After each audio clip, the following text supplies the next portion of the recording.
You've come to the right place if you're looking to create, launch, and scale a high-value online training program. I'm your guide, Chris Badgett. I'm the co-founder of LifterLMS, the most powerful learning management system for WordPress. Stay to the end. I've got something special for you. Enjoy the show. Hello and welcome back to another episode of LMS Cast. We're joined by a special guest. His name is Greg Zakowicz. He's from Omnisend. You can find Omnisend at omnisend.com.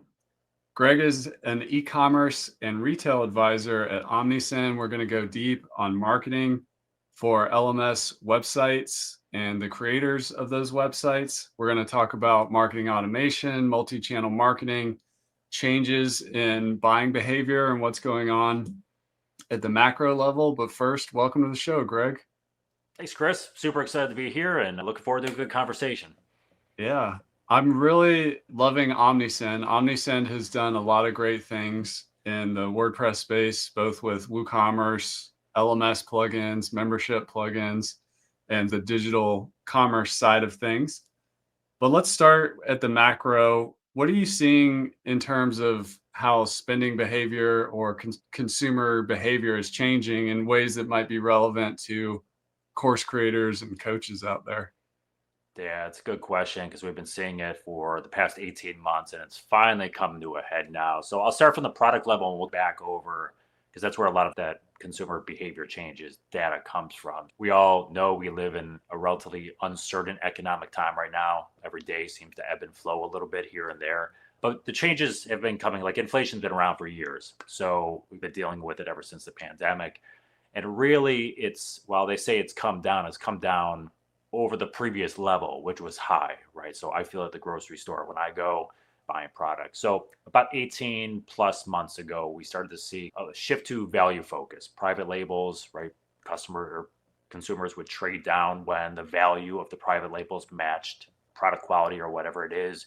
Stores now, Costco, Target, Walmart, they've all expanded their private label offerings, and that's just an example. So we are starting to see like this value-focused mindset, which was groceries, it was products, it was sneakers, it was clothing, whatever. And then you had stores like Temu and stuff like that, and Shane, which are facing their own problems now, at least for the US audience, but they were contributing to that. So yeah, I can get a desk lamp for $4. Why not? And if it breaks in 12 months, I'm out $4 and I'll just buy another one. So that was the shift. And over the last probably 6 months, we started to see that accelerate a little bit more. So spending was still up, but what we were starting to see was the number of orders were down.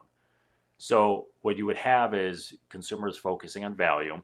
So Walmart's a good example here. If I start to buy a couple things at Walmart and my dollar I need to stretch further and I get the value here, now what I do is I start to consolidate my purchases. So spending was up, but the number of orders across the board were down. So what we were doing is consolidating purchases, but what that tells me as a brand, as a course creator, as an agency, every sale really matters at that point because there are fewer sales to go around. You want to capture those dollars. So average order value would go up. And then last month, the report came out last week, but last month we started to see consumer spending slow for the first time in almost 10 years. So those tariffs and stuff and kind of that hesitation and concern has caught up with us. So if you're a course creator, you're not selling widgets per se where you need to worry about consolidating value, but the shopping behaviors have changed. Consumers are in this value focused mindset. That's going to translate to everything, whether you're buying a car, you're buying gas, you're buying a service, you're buying, HVAC services, right? You start to evaluate those purchases a little bit differently. And if you're a course creator, you now need to look at, okay, this is a lens which consumers and my customers are going to order through. Do my offerings, do my value props, all these things match that lens? And can I filter that a little bit more? And I know we'll talk about this a little bit more, but that's really what course creators and agencies should be looking at. It might not directly apply to them from a product standpoint, but that lens in which those same consumers that are buying those things and have shifted their mindset, that's the lens they're looking through. And that's what we need to talk about and flesh out a little bit more. Does that make sense? That does. And I guess it's somewhat of a controversial issue, but I've been thinking a lot about the cost of higher education And I'm a fan of university and liberal arts education as an example. I'm an anthropologist, but I'm a business guy now, and I got a lot of value in university.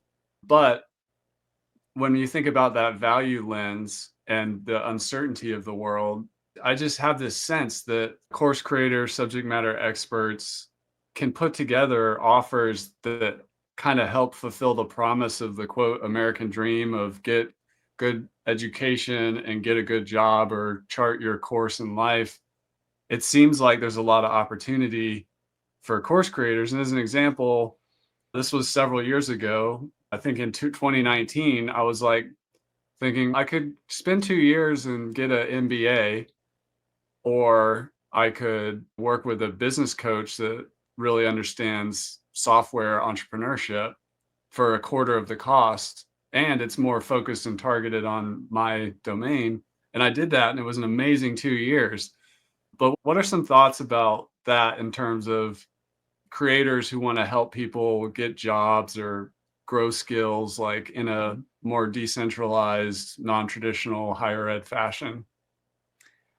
Yeah, it's a real, we could probably spend 2 hours talking about this over a cup of coffee or something. But I'm like you, I went to college, loved my experience, learned a lot, right? There's a lot of growth that goes in there, especially at those ages. I'm also saving for my kids' college now, which you talk about the costs increasing. Holy cow. But I work in marketing. Like you talk to a marketer, did you go to school for marketing? And 95% of them did not. And marketing was my minor. As a communications guy, I went to radio broadcasting, right? That was my focus. And I transitioned to marketing. I look at this and go, okay, do you need a marketing degree to work in marketing? Absolutely not. Do you need a XYZ degree to work in a different field? Some cases, yes, doctors, stuff like that. In some cases, a lot of cases, no, you don't. And now we live in an era where YouTube is probably the best educational platform. Think about it out there, right? I replaced the fuse in the back of my dryer a couple of weeks ago, which normally would have to pay a guy to come out. And I just looked at a 2-minute video and bought a $3 part on Amazon. I'm like, boom, done. So we talk about courses and stuff like this and up leveling and learning new skills. And I think for me, we live in that age where, yeah, these things make sense. The more you can learn about a specific topic, industry, having a mentor, and then sometimes these things are important for just connecting. Who's the instructor on this thing? Can I connect with them on LinkedIn and learn more and ask them questions and things like that without having to pay $20,000 a year or $40,000 a year to do so? I think it's great. I think when we talk about courses, we should be like, this is a value add to me. Like, we talked offline about this before about promoting value adds. And I think this is one of those value adds. Yeah, cost of education is increasing, cost of everything is increasing. And we have these less costly courses that you can still learn the same skills that will get you ahead. And whether you're full time in your career, Omnisend, we still do training courses and we take classes and we do stuff like that. You never stop learning. And that's the thing. And I think it's the one thing where people, I say this is probably more so young people. And I was definitely one of those where you get out of college and you're like, all right, I've done it. And now I just need to learn that specific role of my next job. And once I do that, and really the learning never ends. And I think that's where course creators are looking at this going, okay, we have a value here that fits with what people need in a very competitive but really expensive world. And we're not that expensive. And we still get you the same value. It's the one thing people never look at is, okay, I've got an instructor here in college that is charging me 45 grand a year to go to. And I've got an instructor here that maybe has the same qualifications, is charging me $400 or $300 or $200 to do. Right. I might have a little more interaction here, maybe not. Right. I might have more direct access here, but does this person over here have so much more knowledge than this person? A lot of times, no. There's a lot of people out there that have more knowledge than me on certain topics, and that's fine. And it doesn't mean that I'm not valuable. It doesn't mean they're not valuable. So I think this is the one benefit that course creators have now is that people are seeking up leveling. They're seeking cheaper ways to do things. And it doesn't mean those cheaper ways are any less effective or any less better. So I don't know if that answers the initial question, Chris. I might have just skipped over the whole thing, but went on this diatribe about education. But I think course creators sit in a really unique position now where maybe they didn't 20 years ago because it was harder. And even 10 years ago, is you get these online universities that you get the bad terminology when the student loan thing was happening a few years ago about like the fake colleges and stuff like that. But I think people are smart enough to realize, hey, there's a skill, there's a class there. That skill will help me. That class is good. It's got good reviews. Let me do it, right? Yeah, that's awesome. You nailed it. Let's talk about email marketing or email automation through the lens. I think Omnisend, one of the things that makes Omnisend great is it was born out of the Shopify retail space. What can course creators and coaches learn from more of the traditional online retail email marketing and automation space? Like what tips and tricks, what transfers over quite well that course creators may not be thinking about? Yeah, this is fun because 20 years ago, your B2B marketing approaches and D2C were fairly different, right? You had different mediums and stuff like that, and strategies were different. And really, those things are like this now, right? You might have a fringe here and there, but for the most part, those strategies are the same. You have the same consumers buying products, running organizations, making organizational decisions that are also buying a pair of shoes on the weekends. What we've seen over, I would say, the last 10 years, but notably in the last 5 years specifically, was just the convergence of these. So whether I'm looking at a B2B company, their email program, or a D2C company, I'm still seeing the same things be more effective than others. Value of email is a first party channel, right? And I don't discount paid ads on paid social or paid search. I think they're all part and necessary parts of the journey. But email is a first party channel. So you can, we get to this later, but there's ways to reduce retargeting costs using email and cutting your costs on social platforms and stuff like that. But email is a first party channel. SMS is the same thing. Someone willingly gives you a piece of information saying, yeah, I want to hear from you. That is gold in itself, whether it B2B or D2C. It's perfect. The things within that we're seeing to be most effective, we've been saying it for years. I've been saying it. Everyone's probably sick of hearing it, but it's still true. It doesn't make it less true, is automations. And we put out these stats reported on Omnisend. We have, last year, 26, almost 26 billion emails going around for a variety of customers. So we're looking at the data. It holds true every year. Automated messages are driving 37% of all email orders. They're accounting for 2% of sends.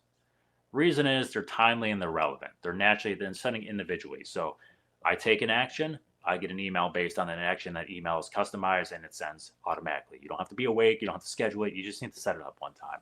So those things are disproportionate from revenue and a send standpoint. But it doesn't mean all automations are created equal. So this is like you'll hear, oh, send the birthday message or do this, right? And engages. And those, sure, they'll engage. You'll get high opens, but they don't necessarily drive conversion. So yeah, you could create a course. You can try to retarget a customer. Maybe you asked their birthday because you're trying to create a connection. You send them and they're like, okay, great, I got a birthday message. So what? 3 messages that drive more than anything, and this is related to products, it relates to course creators, it relates to agencies selling services. Welcome messages, browse abandonment or product abandonment, however you want to do it, and cart abandonment, so checkout abandonment. Those 3, whether you're selling something, a service, those 3 things apply to you. Those will make up they're roughly around 87% of all automated orders come from those 3 messages. So you talk about outweigh performance here. Those are the things. So if I'm a course creator, I'm going to have a pop-up on my website that I probably got you to my website through a paid social ad or a paid search ad, something. So I've already invested money in that. So I get you to my website. I've got a pop-up. I want to capture that email address because now I can retarget you, right? I don't have to spend tons. My email costs what an email costs, which is not much. So I capture that information. Now I can send you that welcome message. That's one of them. That welcome message, I can introduce, right, the offerings, the value adds, really promote that value on there. If I don't get you to put something in your cart, go to the checkout page, I know at that point what you're viewing. I know what products pages you're going to, so I know a level of interest there. I also have an email, that welcome email, where I might have links in there where I can look at and say, okay, I clicked on up-leveling on marketing, the marketing course versus the admin course or HR course or whatever it is. So I can now do any sort of automation retargeting based on what you clicked or based on the pages you viewed, which is your browse abandonment, right? Viewed. So now we're setting these things off and we can do email or SMS or both at those things. And if I can get you to a checkout page, conferences were doing this 15 years ago. I get to the checkout page, I don't register for the conference, I get the abandoned cart one. It's really just the checkout abandonment one. And that applies to, could be agencies and it could be course creators. So we've got these things that are transferable over, but a lot of times what I find is either B2B companies, course creators, agencies, they neglect them because they automatically think, because they go through them on their personal lives, they think, oh, this is for products. This isn't for me, a service, or I'm an offering, or I'm an online product, so it doesn't matter. The fact is it does. And they still work. They're timely, relevant, and they're based on intent. I'm on your website because there's some sort of intent there. I might not be ready to buy today, but I'm interested. And that is the intent you need to follow with that stuff. It's a long answer for you, Chris, but we can dig into any one of those strategies you want. We can dig into whatever you want. But those are the three I hit: welcome messages, browse abandonment, checkout abandonment. This episode of LMS Cast is brought to you by Pop-Up Maker, the most powerful, trusted pop-up solution for WordPress. Whether you're selling online courses or memberships, Pop-Up Maker helps you grow your email list, boost sales conversions, and engage your visitors with highly customizable pop-ups. Imagine creating custom opt-ins, announcements, and promotions that actually convert. I personally use Pop-Up Maker on my LifterLMS websites for lead magnet opt-ins, cart abandonment, upsells, downsells, and guiding users to helpful content. Pop-Up Maker is an essential tool for growing my email list and making more money online through my website. Ready to take your website to the next level? Head on over to wppopupmaker.com/LMScast and save 15% on your order. The discount automatically applies when you visit through that link. Pop-Up Maker also has an awesome free version, so you can just use that as well. Go to wppopupmaker.com/LMScast and save 15% off your order, or get started with the free version now. Get more leads and sales on your website with Pop-Up Maker today. Now back to the episode. Wow, I think you nailed that. 87% of automation orders coming through those three. Yeah.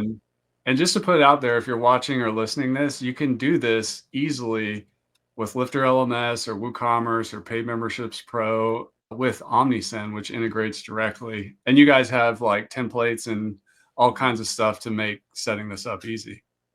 Yeah, everything's pre-built. You can customize anything you want, but we pre-built segments, we pre-build workflows based on what you want. You select it, and you can, even though it's templatized, you can then customize the template if you want. But the whole thing is designed to get you to build it in literally a matter of seconds to maybe a minute, a couple minutes to create a message. But we even templatize the message for you, so you can just customize a couple things, and super easy to do. And then you can get more advanced and sophisticated as you want and slowly add and optimize it. That's awesome. Let's riff on Black Friday, Cyber Monday a little bit. I noticed the software industry was looking at the retail industry and like what happened at malls and shopping centers and stuff with this craze to buy on Black Friday and Cyber Monday and all these things. And the software industry got on this bus, and particularly in WordPress, with a very value-focused buyer, Black Friday typically has substantial discounts. At LifterLMS, as an example, we make 5 to 10 times a normal month's revenue during this kind of end of November period. And I see a lot of course creators and coaches not leveraging Black Friday, or at least trying. Another thing I see, which is interesting, is some people do a Black Friday campaign once and then they stop because they're like, they get bored of it. But I heard this quote that you may be tired of your marketing, but your market never is. Black Friday will come around like clockwork every year.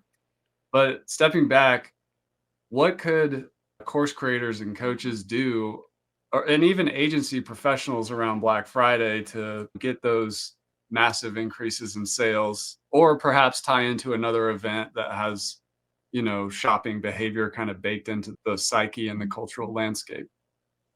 Yeah, it's a good question. So I love the analogy kind of you gave there. There was an old saying in radio, boss told me, it was like, play what you want at home, play what they want at work. So it's the same, like your marketing thing was spot on with it. It's the exact same thing.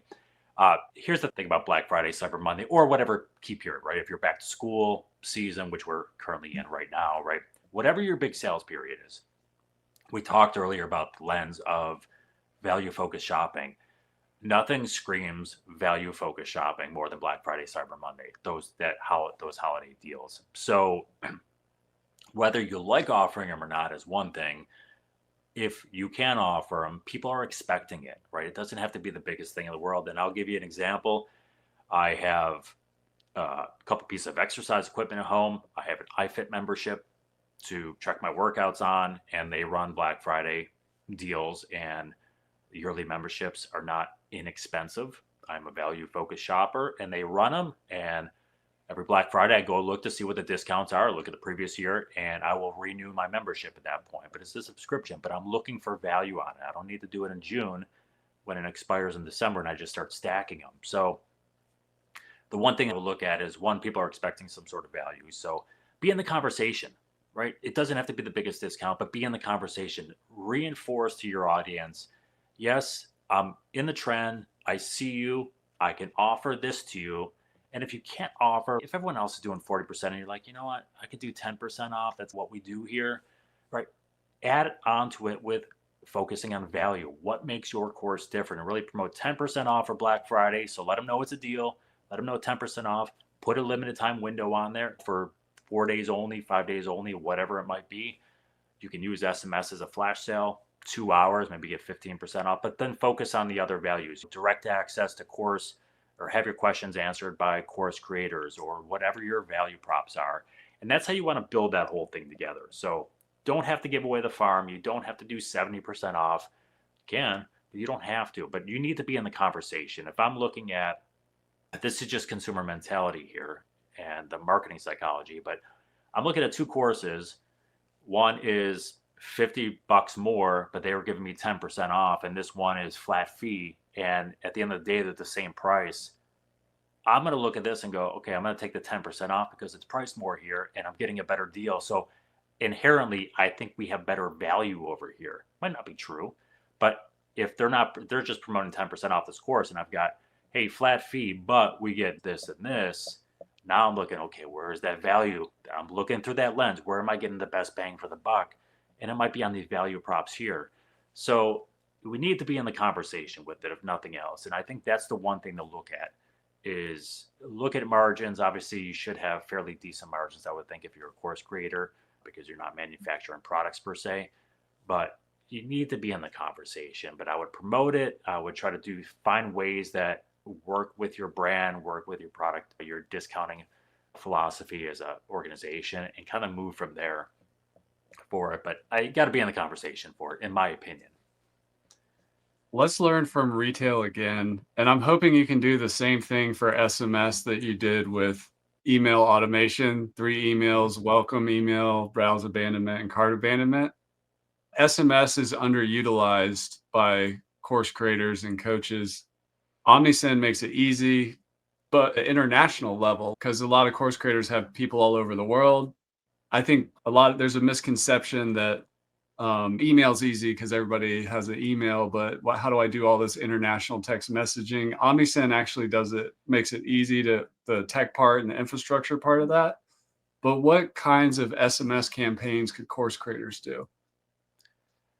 I'm going to give you the same answer. It's going to Yeah. be the same messages. So what we see from SMS, just put in perspective, conversion rates, click rates on automated SMS, more than double just scheduled messages. So effective there. It's not 37 to 2%, but I think the number was 18% of all SMS orders came from automated SMS, 9% of sent. So still 2-to-1 ratio. Again, the reason is simple. It's relevant, it's timely, and it's personal to them. So what I would do from an SMS standpoint is look at the same ones, right? I talked a little bit about focusing on high intent messages. Birthday messages, great, they can engage, but they're not high intent. I'm not opening the email because I'm planning on shopping. Maybe I am, but I'm opening because you wish me a birthday, and people like their birthdays generally and they want to feel good. It's the intent. The welcome message has an intent. So send an automated SMS message. Just get in their inbox, get in their messages, slide in their DMs. Browse abandonment, again, there's a high intent there. What am I checking out? So that's an easy place where you can just slide an SMS in there and be like, hey, we noticed you checking out XYZ, or don't forget all new subscribers get XYZ, and just have a link there to getting it back. So if they decide 12 hours from now, they've got an easy place to link. And then again, abandonment, check out abandonment. You're so close. Don't, and just promote, hey, get ahead, get that promotion, whatever that value add for taking that course is, right? It's the same three messages that I would start with, and then you can expand from there. But I don't think you need to expand a whole lot. Maybe a re-engagement message if they stop logging into the course or whatever, lapse purchase, stuff like that. But I don't think you need birthday messages on SMS for a course creator. I don't think you need back in stock messages. You don't really have back in stock. So really what I tell people is look at the intent of the customer, consumer, whoever it is. What's their intent? And that's where you want to follow your messages. So that's the second lens to put it through. I'm sure you'll probably ask me about it, like we were chatting offline about this, is like people are scared to jump in the SMS. They either don't know how to do it. They don't think for course creators it makes sense, or agencies it makes sense. They think, oh, it's too intimate, it's too personal, and I'm not a fun brand, right? I'm trying to educate someone. I would say it's hogwash. So the best thing to do is test it. And how do you test it? You ask for mobile numbers at sign up on the pop-up. Leave it an optional field. Do not make it required. Do not make it seem like if they get an incentive, whether it's an ebook or a discount on the first course or whatever it is for signing up for an email address, you then go to a second step that makes it sound like they need to sign up for mobile to get that. A lot of times they'll say it, but they still do it. Sometimes they require it. It's okay to have two steps. Just make that second step optional. If people sign up for your SMS, it's an indication that, yeah, they're okay getting an SMS from you. If they don't sign up, it's your indication that, yeah, maybe my audience for this particular product or course, it's not their jam. And that's okay. But that's a simple way to figure it out. And then if you need to start, if you start to see those mobile numbers come in, the simple way to start is just put an SMS message in those automations we talked about. Let the automated SMS do the work. And you don't have to schedule messages every week or every 2 weeks to those people until you're ready. Let them see if it works. Like my kids say, let it cook, right? That's a simple way to start. You let the automation do it. You let it test out. If it's not going to work on really high intent ones that are proven to convert, maybe it's your indication that, yeah, they want SMS, but we don't really have the formula for what they want from that SMS. And you can slowly refine your automated ones until they start working. And then that gives you an indication of how to build your scheduled messages out. Awesome. You mentioned fun brand, and maybe we could use potentially the university professor versus an independent subject matter expert as an example. This is so from like a marketing angle, how do we build a fun brand, authenticity, trust, and authority? Because I see a lot of people get hung up in this imposter syndrome stuff. Yeah. And in our marketing, just how can we be more authentic and authoritative, and really at the end of the day, build that trust? I think the word you used is authentic, right? Like I look at it from a couple different ways. I've been in email for almost 20 years now. I think 19 plus years. Been doing it for a long time. Been in SMS for over a decade. I've been through B2B. I've done D2C. I've done kind of all roles in it. I still suffer from imposter syndrome. I'm like, I know my stuff, but I still suffer from it, right? I think it's natural for people. We also live in an era where the industry changes a lot, right? You think about e-commerce 5 years ago, it was pretty well fleshed out, but it's so different now. Right now, we got agentic AI for shopping and browsing and doing all these things, and it's continually changing. And I think that's where kind of imposter syndrome comes in. But then I look at, okay, if I'm a professor, and not knocking professors here at universities, but if I'm a professor and I'm not in the actual field, I'm doing course book and studying, lecturing off that, versus here's Greg over here who's living in this day by day and looking at numbers and talking to brands. Which one might be better for me from a practical skill standpoint? And it's probably going to be the subject matter expert. So it's not really answering your question yet, Chris, but I think there's a lot of value to being in the field day to day and figuring out, hey, this is working, this isn't working, but it used to. And it's less theory, it's more practical. And I think the practical skills sell.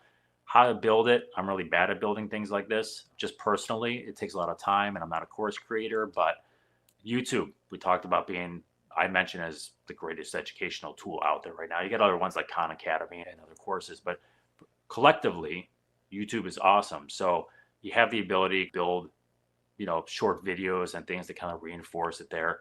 You can be more fun on YouTube. You don't have to be stuffy. TikTok, Instagram, whatever social channels you want to use, you can be a lot more fun and build the authenticity there. You can write bylines for industry articles, whatever you want. So I think it's just a collective effort. It's a lot of work.